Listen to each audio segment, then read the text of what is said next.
In the next few videos, I want to spend some time talking about linear versus quadratic equations. Initially, I thought this could be done in one video, but I don't think so. This first one, I'm just going to focus on using technology to see linear versus quadratic graphs. We'll talk about transformations, including stretches, compressions, and translations. Our goal eventually is to be able to look at an equation and visualize what it looks like as a graph. We'll start with the easier ones and work our way up to the harder ones. Sound okay?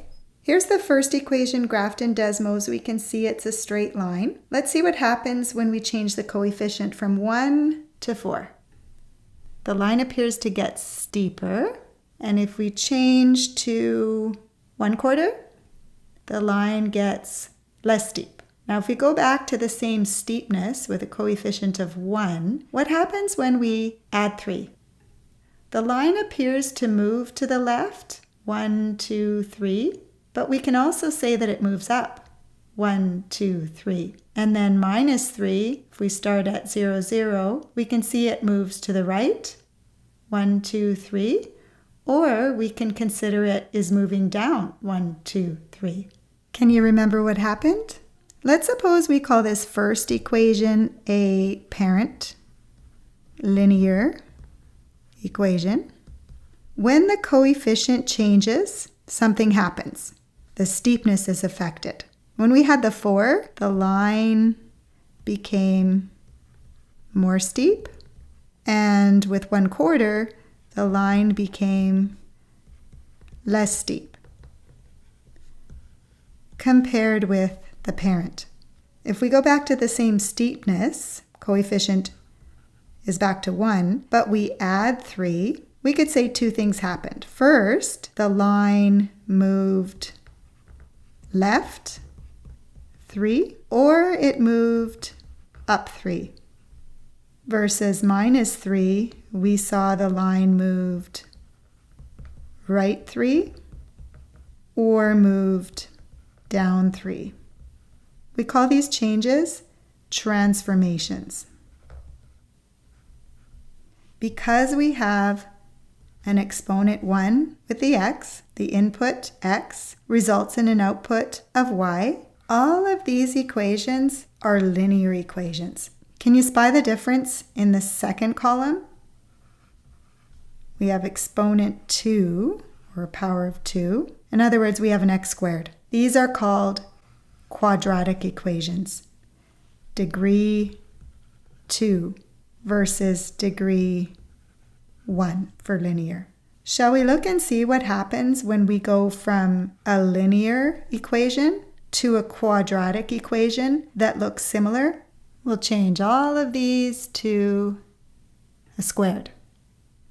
And we'll change the color to blue for quadratic. We'll put the line in there too. If x is 1, y was 1 for the line, and we get that as well for the quadratic. But if x is 2 now, we get the quadratic resulting in 2 squared, which is 4. And it turns out this shape is symmetrical about the y-axis, because if we plug in a -1, we get -1 squared, which is 1. A -2 gives us -2 squared, which is 4. Different shape.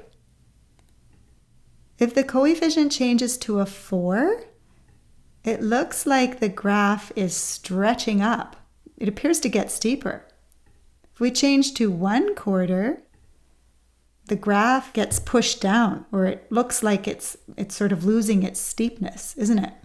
X squared plus 3 definitely moves the graph up, but it appears that it's got the same shape, doesn't it? So if we go 1, 1, 1 over 1 up, or if we go 2 over 2, 4, right here, move this down, there's 1, 2, and then 1, 2, 3, 4. It's got the same shape. It didn't get steeper or stretched. It just moved. And minus 3, the shape went down 3, but again, it's still the same steepness or the same shape.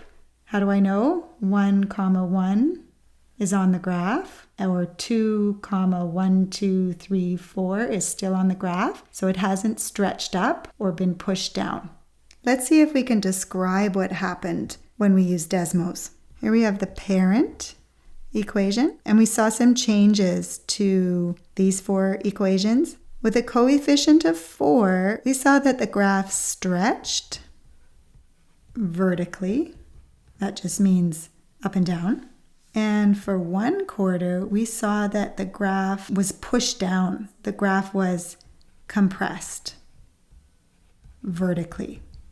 The last 2, the coefficient stayed as a 1, but we saw some movement. We say that the shape was congruent to y equals x squared, but moved up 3. And the last one was congruent to y equals x squared, but moved down 3. Those 2 movements are vertical movements or shifts. And we call all of these translations.